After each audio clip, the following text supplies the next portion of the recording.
Welcome to the Lorehounds. We're your guides to the underbelly of the Empire. I'm David, and this is our season preview for the new Star Wars animated feature, Maul, Shadow Lord. With me today to talk about the show and our coverage plans are my fellow hosts, Jon and Elysia. Hey, guys. Hello. Hello. Sorry about my sound quality. We're having some mic issues. Yeah, it's like always the case, right? Yeah, it's always something. It's always something. Well, we'll get that sorted out. We'll hopefully do a little bit of back-end production work and get it sounding good. So today, you're in the cockpit. cockpit, Elysia. You're in the cockpit of one of the starfighters. Yeah. You're our in the field reporter. There you go. I like it. Echo Squadron back in effect. That's totally it right there. So we're going to start off today, quote unquote, spoiler free. We're going to start off with light lore details, and then as the podcast moves forward, we're going to slowly get deeper and deeper into the lore of this show and this world. So if you want to just get the basics of the show, like what nights it is and how many episodes and that kind of stuff, and then what our coverage plans are, we've got you covered in the first part of the pod. And then after we do the coverage plans, we're going to talk a little bit about the timeline and some basic details about the characters, just very sort of broad stroke stuff. And then we're going to take a break, and then we're going to head over to Chalmunz's spaceport cantina. Is that how you pronounce it? No, nobody knows. Anyway, we're going to go to the cantina on the spaceport in Mos Eisley, and we're going to get real dirty with the lore. We're going to get into Maul's backstory. We're going to talk about all of the other main characters that we see. Ventress Watch is activated. And so we're just going to talk about a whole bunch of stuff. So you've got a couple of off-ramps during the podcast, depending on what level of detail you want. Jon, where can folks find us? If you want to reach us, you can email starwars@thelorehounds.com, or you can head on to the Discord linked in the show notes for community conversations with all of your Lorehound friends. And you'll find links to all of this and more in the link tree in the show notes. We are proud independent podcasters, and we'd love your support. So you will also find links to our Patreon and Supercast episodes feeds, where you will get ad-free access to all these episodes, plus more. Stay tuned for the outro for more on that. And if you contribute, Elysia can get a new cable for her mic. Don't we all want that? Exactly.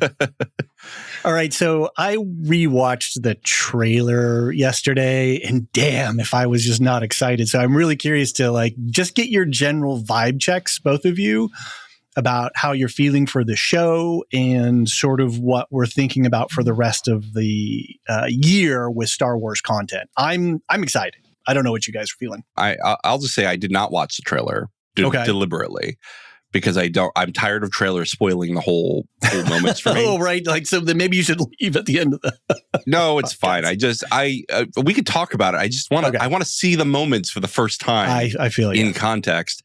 I'm really excited. I saw Project Hail Mary the other night, and one of the trailers was, of course, The Mandalorian and Grogu. Oh, and I was like, I am excited for that one.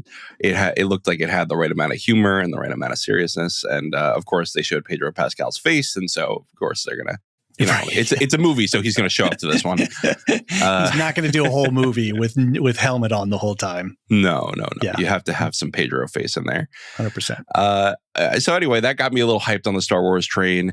I will say, I think if you go back to our solo coverage, because remember, we have a stalled right. watch of the Star Wars movies. If you go back to our solo coverage, where Maul shows up in that movie, I had said it would be great to pick up this crime syndicate line with Maul. Mm-hmm. And I'm glad that they're finally doing it, because this is, in some of the animated shows, Maul shows up. I think we're going to talk about that later. But there's all these hints of what Maul is doing in the background, and I always wanted to see more of it, because I think Maul is one of the most interesting characters in Star Wars. So I'm really excited. And I think a lot of people who have not kept up on this, if they watch this, they're going to be very surprised that Maul knows how to talk. Fair enough. The Maul's alive, I guess. Yeah, true. Elysia, how are you feeling about going into this new show? Yeah, this is one of my favorite characters. So, anytime one of my Dathomir shows up, you know that I'm showing up as well. So definitely all the way in on this one. Ventress Watch activated, of course. Mhm. Are you looking forward to the Mandalorian and Grogu movie? And I think aren't we getting Ahsoka later this year? We are, yeah. Okay, that's exciting. Yeah, I am looking forward to them both, but I am nervous going into both of them. Okay. Especially with Disney's whole let's pull back on everything. Let's just make it the Disney's move toward making things more commercial and, like don't forget what Star Wars is about. Right. Should we compare our levels of nervousness, mine being Devil Wears Prada 2 and yours for Grogu and Mandalorian? I have a lot less nervousness about Devil Wears Prada 2, but that's because it's made by the same people under the same conditions. But I understand you have more investment in that. But I mean, it's a running joke at this point, but yeah. I would say it's a direct comparison for the exact same reasons as my nervousness for Avengers Doomsday. Which is coming out on Dune 3. So we're having Dune. What are they calling it? Doomsday. Yeah. Doomsday? Whatever. Yeah. I hate that. I want that on record that I hate that. Fair enough. Yeah.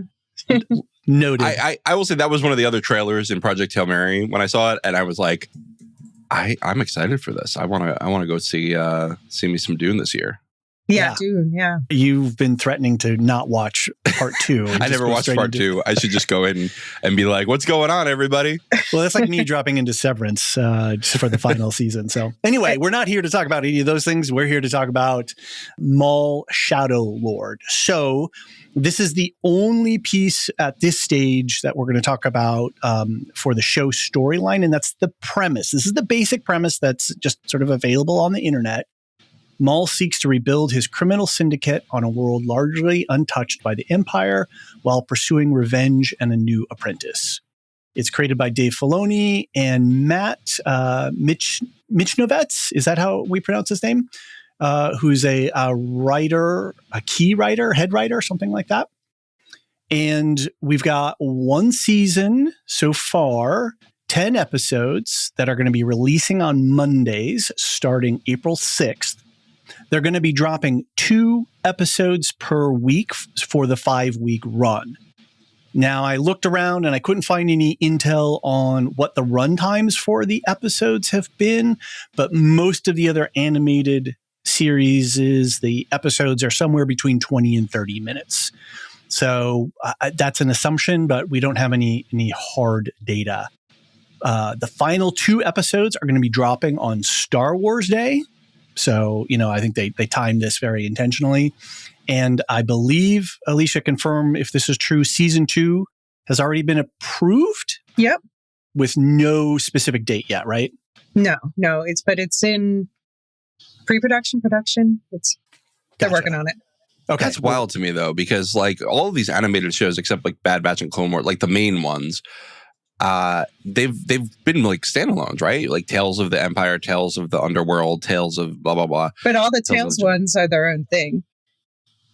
Like that is a series, Tales of, and then each season it's like an anthology show. Versus this is more like Bad Batch or something. Yeah, I guess I wasn't expecting it to not be a one-off.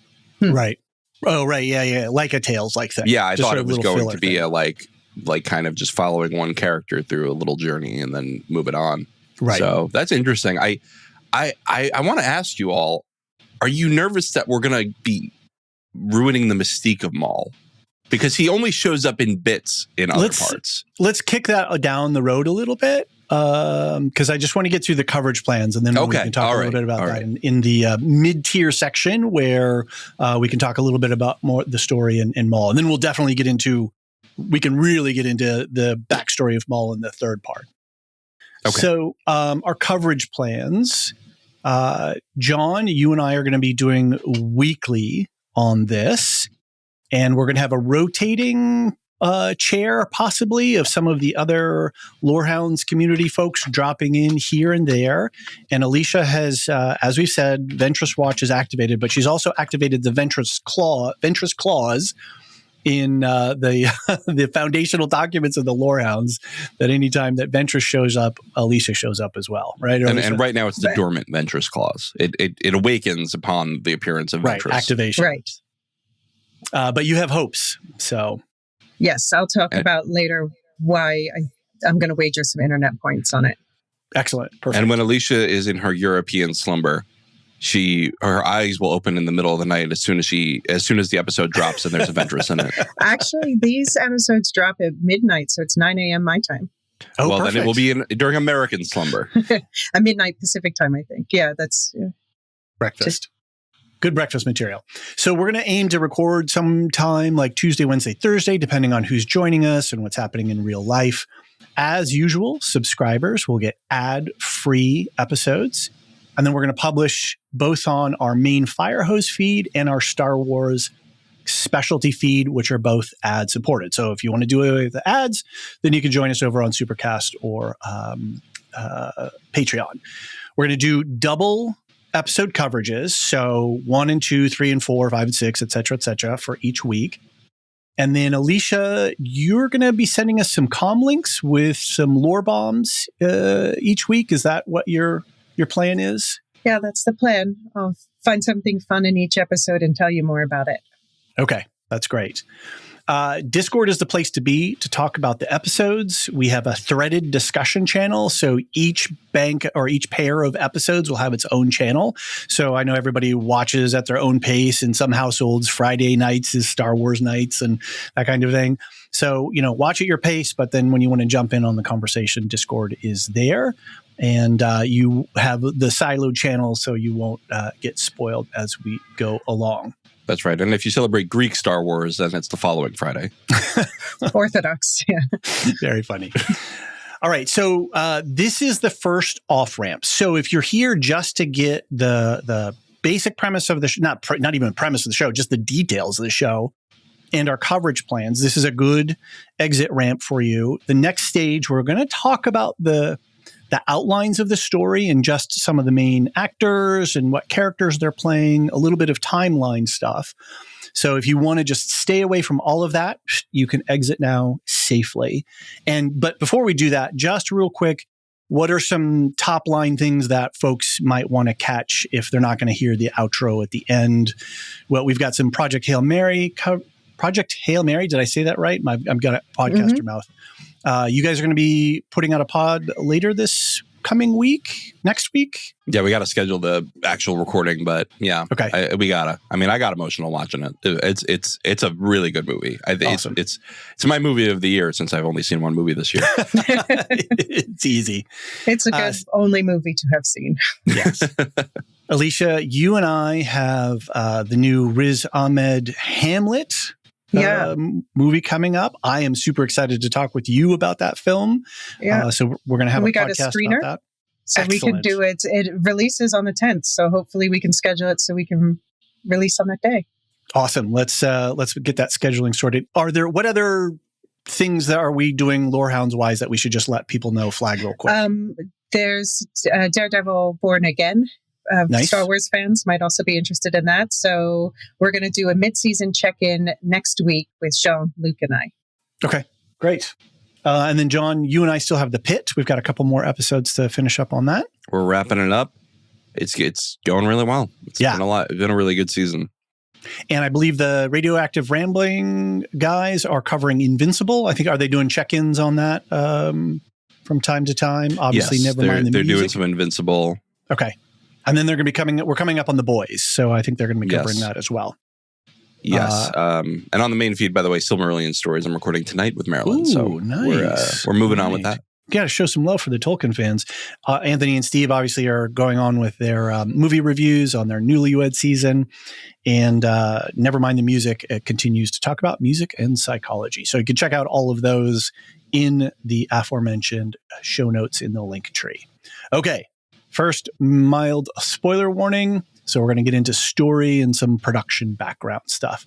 Elysia, can you orient us in time as to where this season of television is going to sit? Okay, so timeline only, just comparing it to other shows, because we'll talk about the content of those shows later. So this is set in 17 BBY. So just to set up, we had the prequel trilogy where we first met Maul. Right. And we met him in the Phantom Menace, and that's where he's cut in half, but he lives. and yet somehow. Yeah. And so you find out more about how he lives in the Clone Wars. We'll talk about that later. And then, so the Clone Wars, the end of that series, and Return of the Sith. Revenge of the Sith. What's it called? Revenge of the Sith. The Return of the Revenging. Yes. Those end at the same time in 18 BBY. And so this is about 1 year later. Okay. So this is set 1 year later. And then after that, just to orient, the next big thing is Solo, which is set 7 years after this show. Rebels and Andor is set another 5 to 10 years after that because they both span 5 years. Okay. And this is all before the original trilogy and the Mandoverse that follows that. So we're talking, and for this show, we're talking the early days of the Empire. Okay, cool. And then obviously we need to talk a little bit about Maul. We're going to get more into his backstory later on, but just a quick reminder, and you're definitely going to be sending in comm links with more lore detail as the show emerges. But the voice actor for this is going to be Sam Witwer. Is that correct? Yes. So okay. So Ray Park is the face that you know is associated with Maul, the face upon which it's based. He's the actor who played it. Sam Witwer is the person who has voiced all of every time Maul has shown up in animation, it's been voiced by Sam Witwer. And not only that, Sam Witwer is, along with D. Bradley Baker, if you see any animated thing or even live action things, look in the credits and you're likely to see both of their names because he's just one of the most prolific voice actors overall. But he's become, amongst other things, especially associated with Maul. And Ray Park had some questionable things. And so they're just kind of like, and also I suppose he's aging, and animated characters can conveniently be whatever age you want them to be. So they've been leaning into Sam Witwer, and to many people, he is now the true Maul. Right. And that's where because his voice on the animated, right, is where we've heard a lot. Mm-hmm. Yeah. So yeah, there's a lot of resonance there. Okay, cool. And without getting into details, Darth, we're dropping the Darth, so it's not Darth Maul anymore. He's still a dark side wielder, but he's not part of the Sith per se. And he's trying to reestablish his power base after losing control of stuff. And we're going to be on this other world that's quote unquote untouched by the Empire. So far, yeah. Right. And I think, John, this is interesting because haven't we talked about this before? The Star Wars underworld connections, the Lucas concept for sort of the underbelly of crime. And I don't remember that, but I thought we've talked about that before. Okay. Interesting. You might have talked about it with me. Yeah, maybe. So yeah, I don't. This does not ring a bell to me. Okay. Yeah, there was a whole series that Lucas had envisioned that was going to be all crimey and so otherworldly. They've repurposed a lot of into the Tales of the Underworld, into the video game that came out a couple years ago. And then, Elysia, you've got an interesting note here: a Blade Runner version of Coruscant. Yeah, the planet's called Janix, and I do have some familiarity with it just because I read the comic that's leading into this show. Okay, cool. And so it's a mid-rim planet because later when we see the Empire, in the main trilogy, it's meddling in the outer rim. Right, where we spend a lot of time. Yeah, here it's further in the mid-rim where they are trying to duck and cover and hide from the Empire. Nice. All right, so we have a Twi'lek Jedi Padawan who's on the run after Order 66 named Devin Izara, and they're going to be one of the other main characters, and they're going to be voiced by Gideon Adlon. Yeah, we can say she. She, okay, great. She's voiced by Gideon Adlon. And then we have the fresh off his Oscar run, failed but still got nominated. Wagner Mora is voicing Brander Lawson, a police detective on the planet Janx, who's part of the local law enforcement that's not part of the Empire.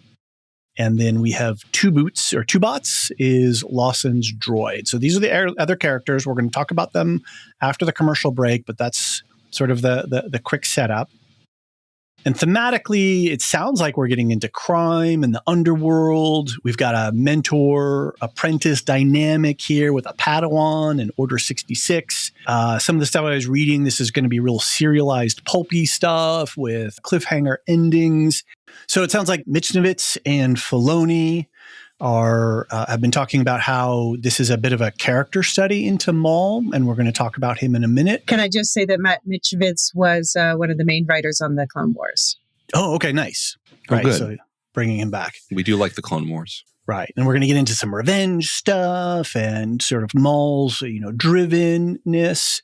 Are we speculating on who they're revenging against yet? Or no, we're going to do that in the next section. Right. We just wanted to give people a quick picture, mid-tier sort of understanding of what the show is. So, John, I think this is right up the alley that you were saying of wanting to have more sort of crimey stuff in Star Wars. Yeah, this is the one I wanted. And that's why you were like, we should do this. And I was like, it's a little bit of, reprieve between the busy seasons. And then I was like, but I literally asked for the show. So I can't not do it now. Right. Okay, cool. So we're going to take a commercial break here. And then when we get back from the break, we're going over to the cantina on Mos Eisley.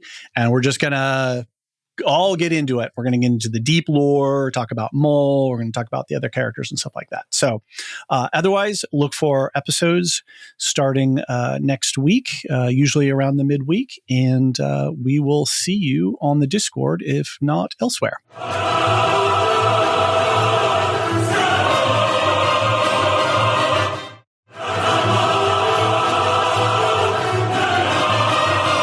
All right, we're back. Let's talk a little bit about Maul up to this point. A lot of people's favorite characters, even though he had such a brief introduction in one of the main movies, one of the prequel movies, and then quite the life after in the animated series. Elysia, can you clue us in to who Maul is, what his backstory is, what's going on? Sure. So very briefly, his backstory is he's from the planet of Dathomir, the red, demonic looking planet. Right. And he was born, he is the biological son, as far as we know, within canon, not within legends, within canon, of Mother Talzin, who is basically like the matron of not only the Night Sisters, but the planet as a whole by the point. Okay. By the point in the story where, spoiler alert, I'm about to tell you why she dies. But anyway. This is it. If anybody is here, like you're deep into the Star Wars lore, and this is all spoilers. So yeah, go for it. So this ties directly into the revenge part. But so when he was a child, Sidious started to get close to Mother Talzin. She, like all Dathomiri, they are dark side users. And he then, though, saw how powerful Maul was. So he was like, never mind to you, because he was worried Mother Talzin would become a rival. So he kidnapped Maul and took him to be his apprentice. And Mother Talzin was pissed. So he got that Sith training under Sidious. And then that culminates in what we see him being cut in half in the prequel trilogy. Right. He falls down a hole. The Duel of the Fates, as it's called. Yeah. He falls down a hole, and then we pick up with his story in the Clone Wars. And this is where we find out that when down in the hole, he has gone mad, but with the help of a talking snake, he finds food and finds parts to build himself cybernetic spider legs so that he's crawling around with cybernetic spider legs until he recovers enough that his mother begins to sense he's still out there. So she sends his brother, Savage Opress, yes, that's his name, to find him. And he does, and they escape and go into the galaxy, but then they are injured again, and they're rescued by Death Watch, that group of Mandalorians on the moon of Mandalore. Right. And which we see in the Mandalorian show, right? That's we see this mostly in the Clone Wars, but then we see have the some they do come back. Yeah, they do come back. Yeah. So yeah, this is all backstory for that show as well. So they help him and Savage heal, and once they get back to the Death Watch, so Death Watch is a radical group of Mandalorians that is opposed to the government run by Satine, even though her sister Bo-Katan is part of the Death Watch. John, we need to. It's been a long time since we've heard your Bo-Katan. I was literally typing in the chat Bo-Katan song. Maybe I'll put in. I'll drop a note for myself here and play a clip from it. Bo-Katan is full of shit, just like Luke and all the Sith. Mandalore is not a wasteland. Take me on hyperspace road. Well, this is kind of where she becomes Bo-Katan, because it's Maul's the inciting incident for her story, basically him showing up, and he challenges the leader of Death Watch, pre-Vizsla. So the Vizslas have always been the holders of the Darksaber.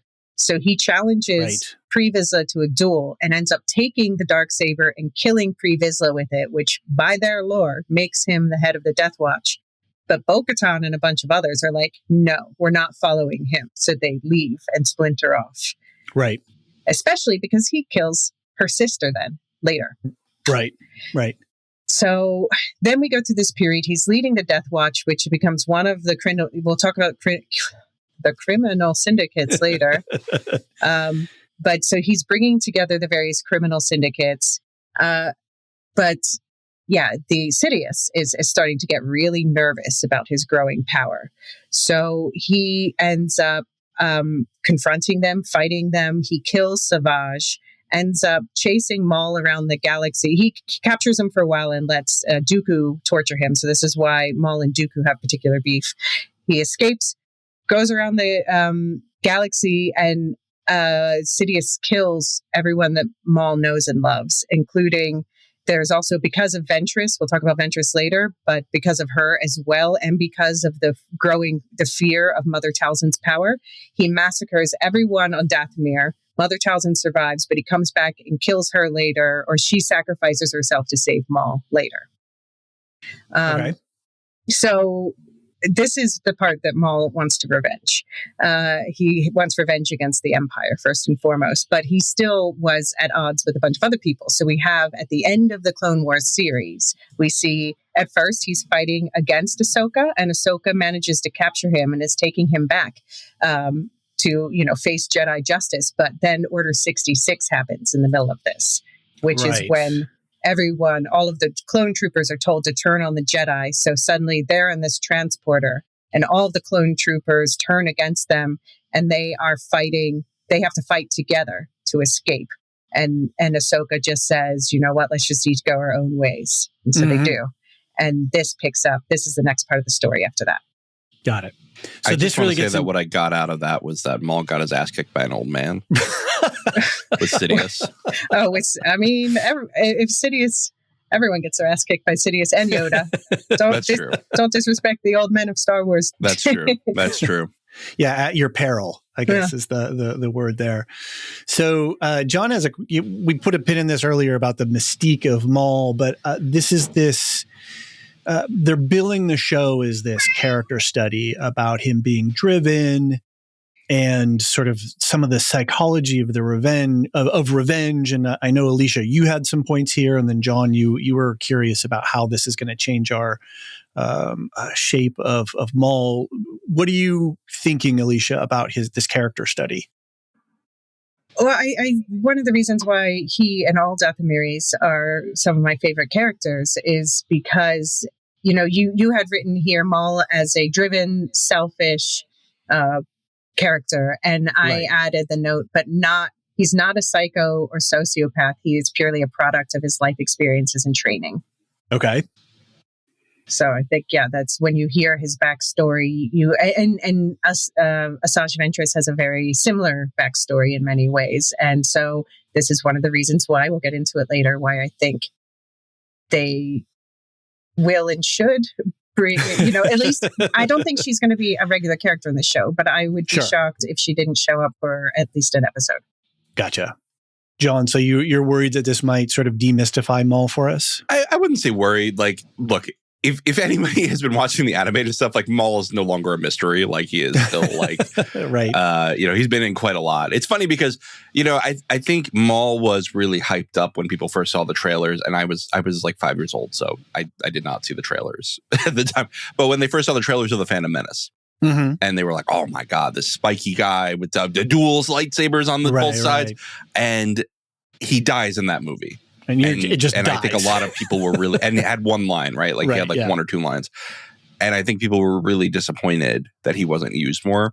And so all the animated people were like, hold my beer. I'm going to put him in every single animated thing that exists. Right. Solo probably would have been expanded upon more had it done better in the box office. And I think that was a lost opportunity. So I'm glad that we're coming back now. I think, like Elysia said, he's not a psychopath. You can understand his motivations, and that's what makes him an interesting character. He has so much beef with Obi-Wan Kenobi, because he blames him for like everything. And what I think is interesting is, and Elysia, I don't think you mentioned Satine, right? I did. I said you did mention her. Okay, yeah. Oh, right, yeah. But I don't think you name dropped her. That's what it was. So he kills Satine, who, longtime fans will know, was supposedly Obi-Wan's affair partner. Oh, I forgot about that. Yeah. And so Obi-Wan also hates him. And so I honestly hope we don't see Obi-Wan this season, but I think if this is going to be a multi-season show, you're going to see at least some confrontation. We know that in Rebels, Maul is finally killed by Obi-Wan. Yeah, but Obi-Wan is, at this point, he's just started his distant guardianship of Luke on Tatooine. So he's holed off in that corner of the galaxy. He's Uncle Ben now. Yeah. Yeah. Oh, and I should say, I didn't put Obi-Wan in the timeline, but that also is, what is it, shortly after Solo? Or no, shortly after this. Okay. Yeah, because they're the Skywalkers are young kids. Right. Okay, cool. Well, so we're going to get, I think, all up into Maul's business here then. Some of the other characters that we want to talk about, I think you've got some intel, Elysia, but then I see you've got some notes on some comic things here. Did you want to flag those real quick, or? Yeah, I just wanted to let people know that they have started a new comic series that leads directly into this. They've so far, as of this recording, released one issue. It's called Shadow of Maul, and they released the first issue in early March, and the second issue is coming April 8th, so right after the first episode drops, but it will all, I think, the series will run through the show, and I think it will actually, though, timeline-wise, lead directly into the show. Nice. Good marketing.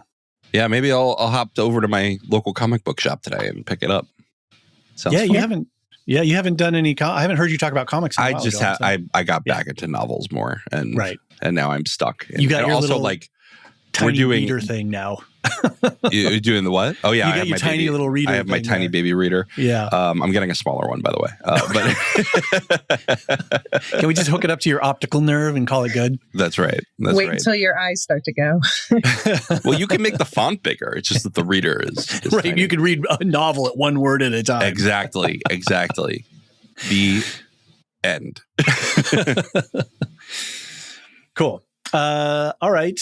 I'll just say about the comics that it does introduce Brander Lawson, Wagner Moura's character. Okay. So I can tell you that he's the captain of the local tactical defense force. You've already said, he's not part of the Empire. He wants to stay independent from the Empire. Okay. They do specifically have him order a Corellian whiskey, which Corellia is where both Han Solo and Kira are from. Okay. So I do think the way his character is coded, he's like Han Solo, but he's a lawman and a family man. He has a son. Okay. Got it. And he has his bot 2 boots. It's spelled the number 2 BOT, but they call him 2 boots. 2 boots. Got it. I'm down for Wagner Moura in this. I like him. I like his voice, and I think that'll be a fun A-list star to bring in. I mean, this guy is Oscar nominated, so outside of the usual Star Wars actor. True, I don't know what I'm saying here, but it's just like this is a big name to join in on this because obviously we have Pedro Pascal in the live action, so it's pretty exciting. Do you have any intel on Devon Izara? Yes, I think you already said she's running from Order 66. So we said that's happened a year before this.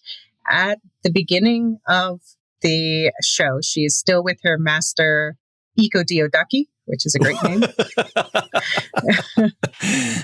That's great. Can I have that as my ringtone? Am I allowed to say now that I think his prognosis for survival is poor?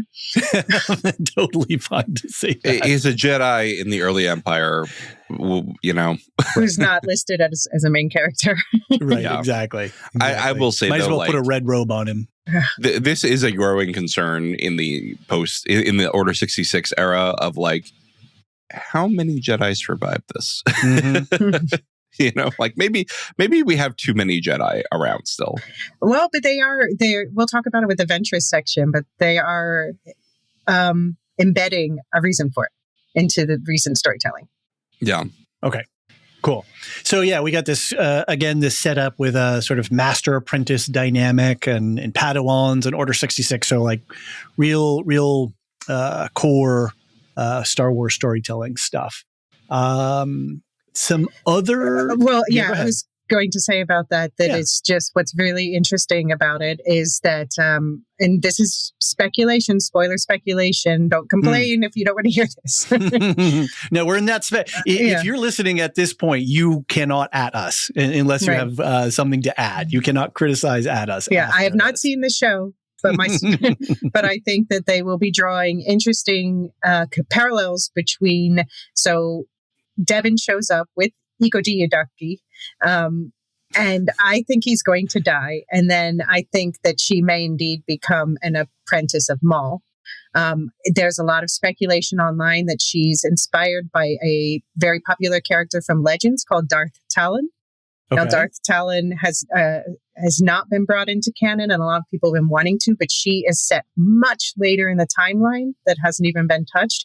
And Dave Filoni has always made clear that he wanted Maul and Talon to be able to interact. So I think that they might have just created this new character as a Darth Talon stand-in, so they could put her in the part of the timeline they want to. Okay.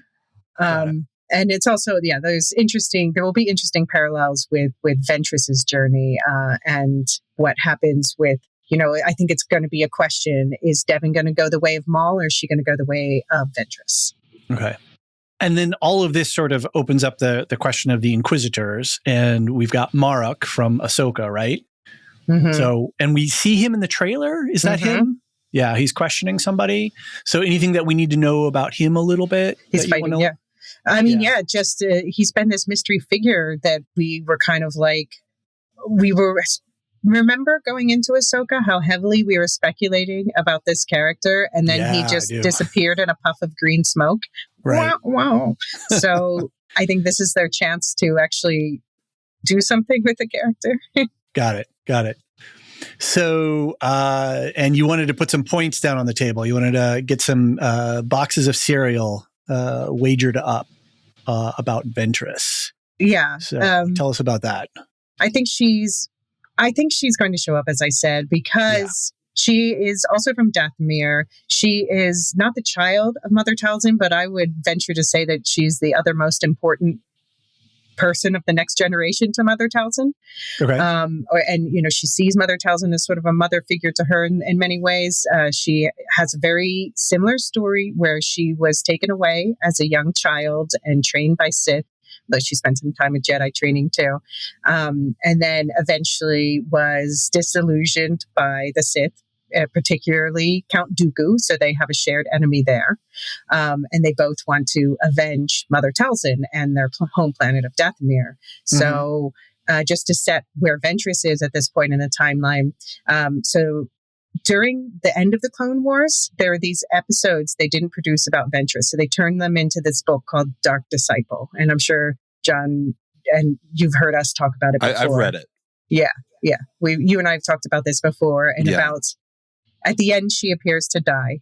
This happens in 19 BBY. So we're talking about 2 years before this show is set. Okay. We have since seen Ventress, quote unquote, come back from the dead in The Bad Batch and I'm detecting a theme here in Star Wars. and Tales of the Underworld, which are both set, we don't know exactly when, but around the same time as this show. So maybe slightly before, we're not fully sure. But there's also, there's lots of, like, Ventress and Maul have barely ever interacted. Have they even interacted? I know Ventress has interacted with Maul's brothers in a way that might make things even more complicated. In the Clone Wars, she ends up going to the Night Brother camp, putting them through this gladiator-style test to fight to the death. And then when Savage helps their other brother, Feral, to win, she forces Savage to kill Feral to prove his loyalty to the dark side, and then takes him on missions. So she forced one of Maul's brothers to kill the other brother while their mother watched, and her mother watched willingly. Talzin's like, "Yep, this makes sense. This is our way." So there's beef going into this. But one thing I wanted to talk to you, Jon, about is the path. So, from Obi-Wan. Yeah, so the path from Obi-Wan, but then also you have read some of the High Republic books, and a long time ago. I don't even remember half of what was in them. Okay, but you remember the Path of the Open Hand and the Nihil? Yes, I do. Yeah, so the Nihil would travel around the galaxy using something called the paths, which are not hyperlanes, but are like these hidden things that allowed them to swoop in unexpected to attack. And so I think that the path that they talk about now is using these same paths and this is how they're doing the exact opposite. Before, the Nihil were using them to kill Jedi, and now they're being used as an underground railroad to save Jedi from Order 66. I like that idea. Yeah. I see the boxes of cereal getting stacked up here on the internet wagers. That's not cereal. Cereal is for when it's sloppy. No, but that's when we bet. That's what we bet. That's our wager, isn't it? Yeah, a bowl of cereal. Bowls of cereal. Okay, that's the coin of the realm. All right, if you say so. I say so. All right. Well, this sounds exciting. So, like there's layers for just cool ass action, pulpy stuff, but then the deeper connections into the show. So, the more you talk, the less I understand, but the more excited I'm getting. So that's a good inversion. Let's talk real quick. We'll wrap it up with some crime syndicate information. And Jon, this is, again, what you sort of touched on, but we've got a whole bunch of criminal elements operating in the universe. So, Elysia, did you have some intel for us to orient around that? I just think, the show is probably going to be about getting the band back together. We did in the comic meet a crime lord named Demas, but I think that may be a comic only thing, and he's probably dead by the time of the show. But just saying, if Demas shows up, he's from the comics. But really, it's about, Maul put together what's called the Shadow Collective, which is this group of, sometimes it's also called the Five Crime Syndicates, although there's slightly different, like the membership changes, but includes, we talked about the Death Watch, the Mandalorian Radical Group, Black Sun, and especially Crimson Dawn are Maul's two core crime groups. We've met obviously in many other places, the Hutt Clan and the Pike Syndicate. The Pikes are the fishy looking ones in the masks. Right. And the Crimson Dawn was the one that was featured in Solo, right? Right. So we see in Solo that Maul's protege, and this is expanded enormously in the comics, Maul's protege and heir to this crime syndicate is Kira. Okay. So we see that in Solo. It starts before that. Right. Is that, what's her name? Amelia Clark, yep. Yeah, Amelia Clark, yep. And it also, it goes to, like, she continues to be a crime lord into 3 ABY, so like 20 years after this in the Star Wars Outlaw game. Okay, got it. And Maul's story, though, he doesn't make it that far. He he's in Solo, as we say, but then he is killed by Obi-Wan finally in Rebels. But if you aren't familiar, at least watch the scene on YouTube, because it is like these two men who hated each other so much, finally at the end, they come to some sort of understanding and Maul is just done. So that's way in the future, though. At this point, he still very, very much hates Obi-Wan, as John was saying. Got it. Okay, cool. All right. Well, thank you for all of that research. Hugely helpful. And I'm excited to It's in my head. Yeah, that's just off the top of your head. Except the names of the Shadow Collective. Thank you for indexing your memory for us. Yeah, exactly. And then we'll get comm links from you as the season goes. And anytime you want to, obviously, it's your show too. So whenever you feel like you need to be on, you are going to be there. John, anything else from you on this? I'm just pumped. I think it's going to be a great season. The animation I'm excited to see more of this. Sick. Like, it looks great. I'm sorry you haven't seen the trailer, but like it's I'm not watching it. I'm coming in cold.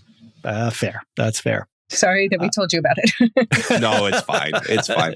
I just don't want. I want to see it for the first time. Yeah, that's fair. Yeah, you want to see the battle. Like, yeah. I don't want to say anymore, but like some of the, obviously there's going to be fighting in a trailer, right? To get you excited. And I was just really impressed with the animation of the fight scenes and how they were doing it. So I'm really excited to see that, because I really enjoyed Bad Batch.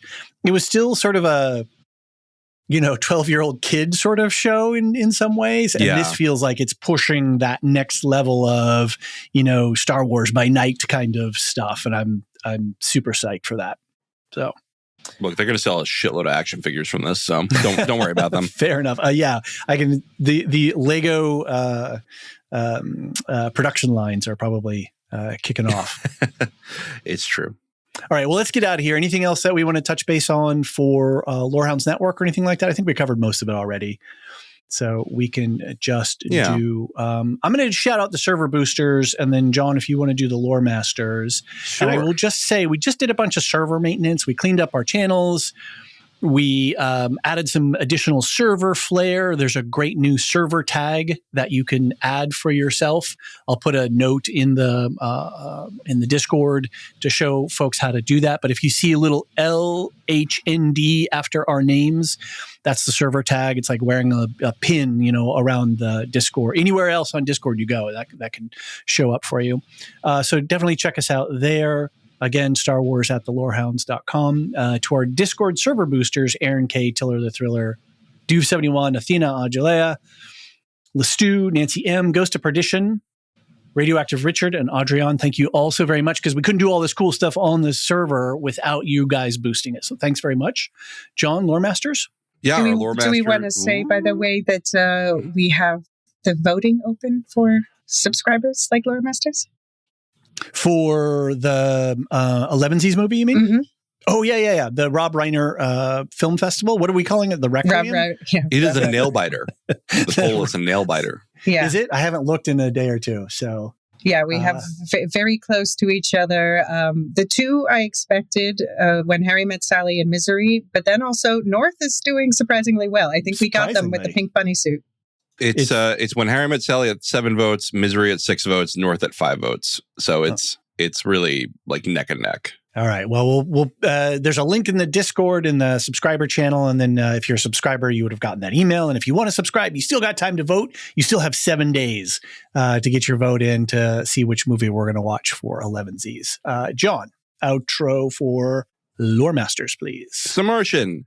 Michael G, Michelle ESC, Peter OH, Nancy M, Duve71, Brian 8063, Frederick H, Sarah L, Gareth C, Andra B, Kwang Yu, Nathan T, Sub-Zero, Aaron K, Dally V, Mothership 61, Gnarls, Kathy W, Lestu, Jeffrey B, Elisa U, Ben B, Scott F, Stephen N, Julia F, Kali S, Il Mariel, Rocky Zim, Jessica A, Red Zippy, the TCS, Dopamini.